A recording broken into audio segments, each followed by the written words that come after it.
Amis internautes, bonjour.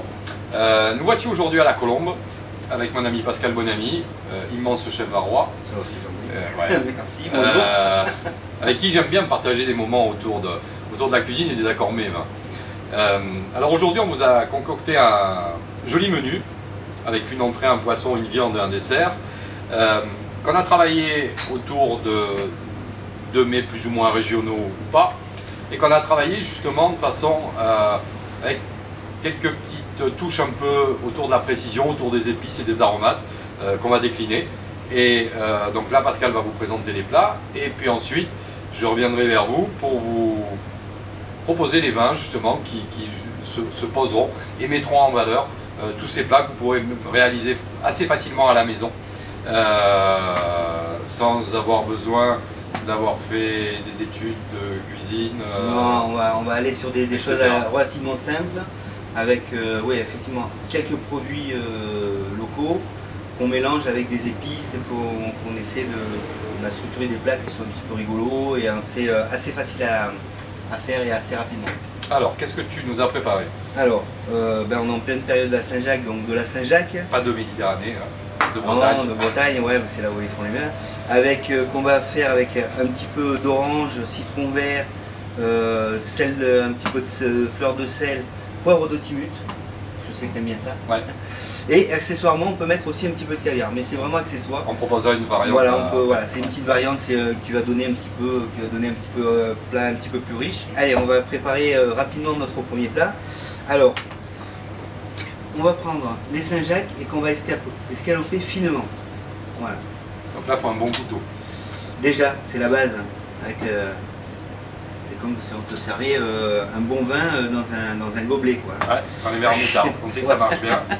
Voilà, on va juste les arranger comme ça, bien à plat. Ça, c'est pas compliqué. Voilà, c'est vraiment et puis pas c'est très bon. Voilà, bon après, voilà. Alors avec des Saint-Jacques fraîches, hein, quand même à la maison, hein, c'est mieux. Hein. Ouais, prenez pas de Saint-Jacques surgelé, ça n'a pas du tout le même goût. Et allez, si on veut faire poêler une Saint-Jacques, c'est déjà pas vraiment bien, mais vraiment essayer d'utiliser une Saint-Jacques fraîche. Voilà, moi j'ai déjà enlevé le corail, j'ai déjà enlevé aussi le petit morceau de nerf que l'on trouve sur le bord de la Saint-Jacques. Vous voyez, juste escaloper. Voilà. Et pour une personne, il n'y a pas besoin d'en mettre énormément, surtout sur une petite entrée. Voilà, on arrange ça en carré. Deuxième étape, là on va prendre une orange.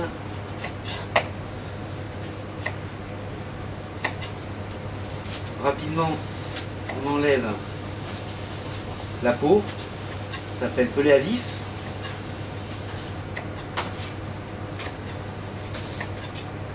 Voilà, hop, on récupère les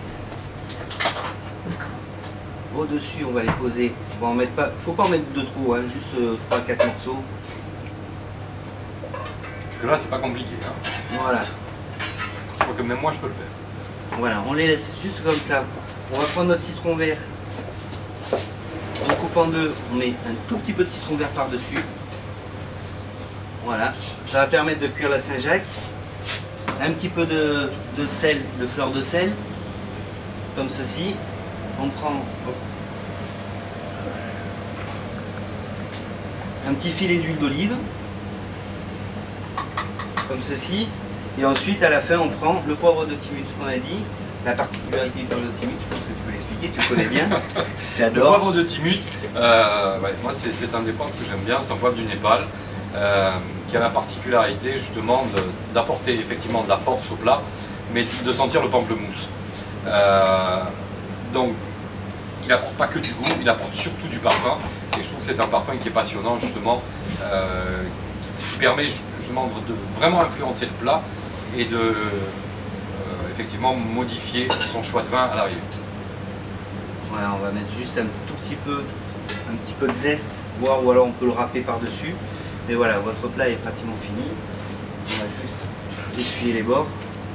Voilà. Et on a une entrée qui est assez fraîche. Et après, par rapport justement à certaines variantes, on peut rajouter effectivement un tout petit peu de caviar.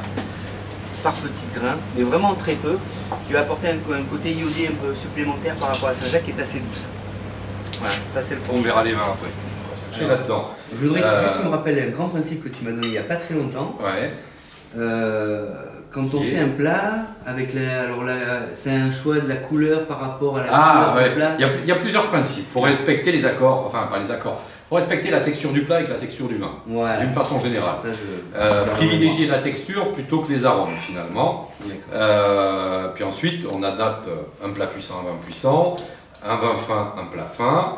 Alors souvent la couleur du plat donne la couleur du vin, c'est celle-là qui te plaît bien. Voilà. Et après l'accord régional a tendance à nous aider un peu. D'accord. Donc effectivement là par exemple sur des Saint-Jacques avec des écorces d'agrumes où je vais avoir un peu d'acidité et d'amertume, si je cherche l'accord régional, je vais plutôt aller vers la Loire avec quelques jolis chenins blancs vinifiés en sel comme des Savenières ou des Saumurs blancs par exemple ou des Anjou blancs. Justement avec du chenin qui va apporter de l'acidité, puis ce côté, ces amers sont toujours très délicats dans la Loire, ça marche bien. Moi je suis allé un peu ailleurs avec deux petites hésitations. On va essayer d'abord avec celui-là. Alors moi j'ai pris un vin de cépage, c'est du Viognier. Le Viognier c'est une merveilleuse variété de raisin qu'on trouve beaucoup dans la vallée du Rhône et qui donne des Condrieux. Les immenses Condrieux. Alors moi je l'ai pris dans sa version vin de cépage, c'est-à-dire moins gras et moins puissant qu'un Condrieux, où on est là plus sur la touche aromatique pour aller conserver de la légèreté et quand même une certaine opulence et un peu des amers pour aller avec ça. On peut goûter? Allez, oui. Allez, on va goûter. Donc on va prendre la Saint-Jacques, un peu d'agrumes. Voilà. La fraîcheur. Tout ce qu'on a dit en fait. De la finesse, ce côté tendre. Le poivre qui apporte du parfum.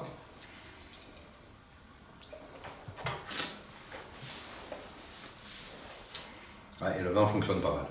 Ouais. Hein, parce qu'en fait, tu as vu, il relève un petit peu, il te ramène un peu les agrumes justement. Ouais. Ce qui est important dans un accord mets et vin, c'est que le vin sublime le plat. Il ne vient pas simplement se poser, mais apporte quelque chose en plus et fasse sortir les saveurs. Là, les deux s'emboîtent bien parce qu'on a une jolie rondeur apportée par le Viognier. Le Chardonnay aurait à peu près cette même caractéristique. Et on va chercher un peu les arômes, ces arômes un peu d'abricot, ces arômes un peu d'agrumes, justement avec des amers qui sont toujours très délicats sur les Viogniers. Avec ça, moi je trouve que ça marche très bien. Moi j'aurais même mis, on peut même peut-être apporter un petit plus, apporter une petite note un peu grillée avec quelque chose de croustillant, avec peut-être une petite baguette un peu passée vite fait au four. Baguette de pain?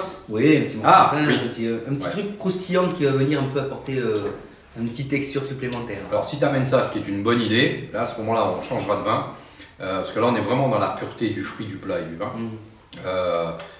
Passer plutôt sur un chardonnay justement avec ses notes naturellement grillées, un peu beurrées, fonctionneront bien en fait. Ouais. C'est-à-dire que si je reste sur ce plat comme ça, je reste sur la pureté du fruit du Viognier. Si je vais y ajouter un peu autre chose comme ce côté un peu toasté grillé qui est apporté par un pain spécial finalement, je vais m'orienter plutôt sur des chardonnays bourguignons ou alors un vin passé en barrique. Ouais. Comme quoi, je veux dire, le plat peut évoluer tous azimuts et le vin suivra. Alors si on reste précis, effectivement, à ce moment-là, on va changer de... On modifiera un petit peu le vin. Ouais.